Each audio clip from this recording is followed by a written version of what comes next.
오늘도 이렇게 귀한 하루를 허락하신 하나님께 감사드립니다. 이 하루의 시작을 또 말씀으로 시작하시는 모든 성도님들 위해 하나님의 은혜가 가득하길 간절히 소원합니다. 사람의 본심은 평소에 나타나지 않습니다. 사회생활을 하다 보면서 어느 정도 자신의 본심을 감추기 때문에 모든 것을 다 내놓지 않고 다른 사람에게 더 나은 모습을 보이려 하는 모습 때문이죠. 그런데 이러한 사람이 본심을 드러낼 때가 있습니다. 위기의 상황이 생기거나 환경이 바뀔 때, 또는 자신이 다른 사람보다 높은 위치에 있다고 생각할 때 본심이 드러납니다. 이외에도 많은 상황이 있지만 저는 오늘 말씀을 통해 높은 위치에 있을 때 나타나는 본심에 대해 말씀을 나누고자 합니다. 오늘 읽은 말씀 16장과 17장에는 압살롬의 반역으로 인해 빛이 나는 다윗과 그리고 또 그 주변에 수많은 사람들이 등장하는 것을 볼 수 있습니다. 이때 어떤 이는 이 기회를 틈타 자신의 주인을 모함하기도 하고, 어떤 이는 빛이 나는 다윗을 향해 돌을 던지며 욕합니다. 그리고 또 어떤 이는 다윗을 위해 스파이를 자처하기도 하며, 또 어떤 이는 다윗과 그와 함께하는 자들을 돕기도 합니다.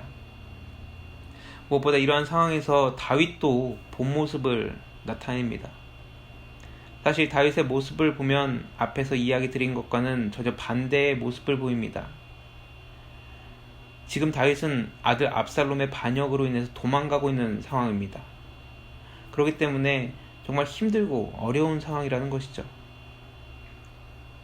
그런데 이러한 상황에서 누군가 자신에 대해서 욕하고 또 저주하고 비방한다면 대부분의 사람들은 아마 그 저주하는 사람에 대해서 반감을 품고 할 수 있다면 공격하려 할 것입니다. 하지만 도망가는 상황임에도 불구하고 다윗은 높은 위치에 있었습니다.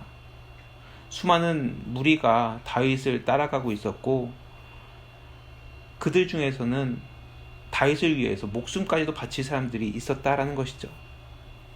이러한 상황에서 시므이라는 사람이 다윗과 함께 피신하는 무리를 향해 저주를 하는 것을 볼 수 있습니다. 사울의 가문을 지지했던 시므이는 다윗의 왕권을 부정하고, 또 다윗이 왕이 되어서 왕권이 확고한 상황에서도 그를 왕으로 인정하지 않았습니다. 때마침 압살롬에 의해서 쫓겨나는 다윗을 보고 그를 따라가며 저주한 그의 모습을 사무엘하 16장에서 볼 수 있습니다. 상처난데 소금을 뿌리면 더 아픕니다.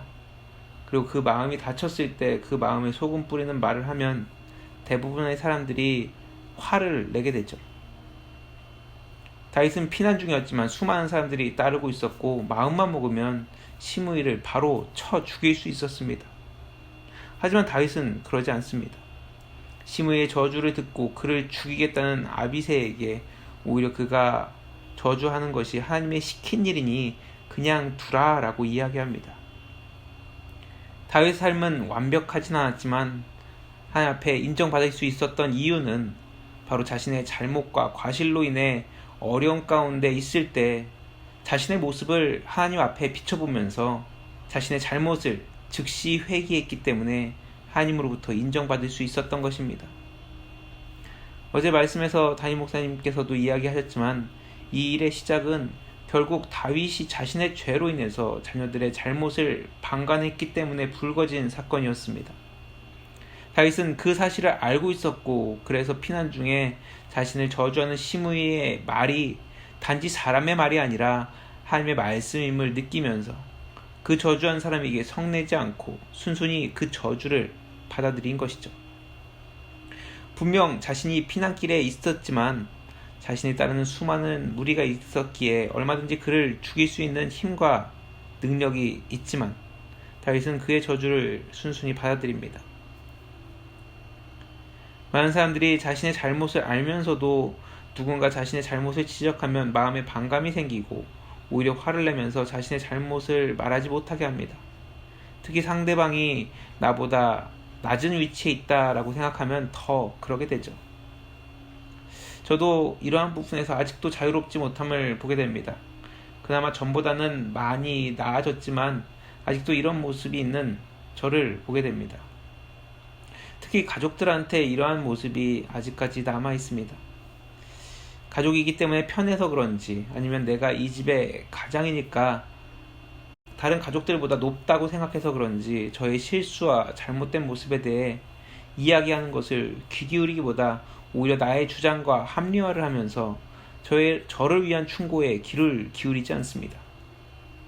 오히려 제 주장을 하면서 이야기를 듣지 않는다라는 것이죠. 여러분은 어떠신가요? 혹시 특정한 사람에게 더 화를 내고 있진 않으십니까?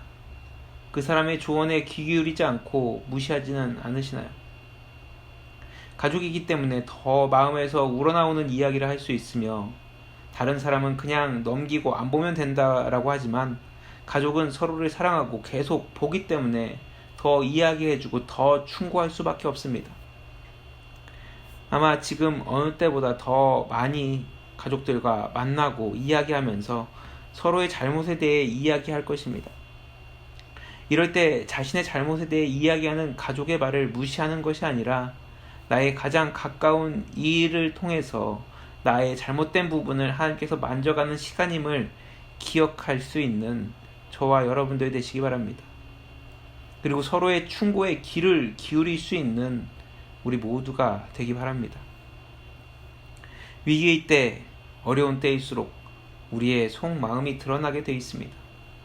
무엇보다 내가 상대방보다 낫다라는 교만한 마음이 있으면 절대 나를 향한 하나님의 음성 들을 수가 없습니다.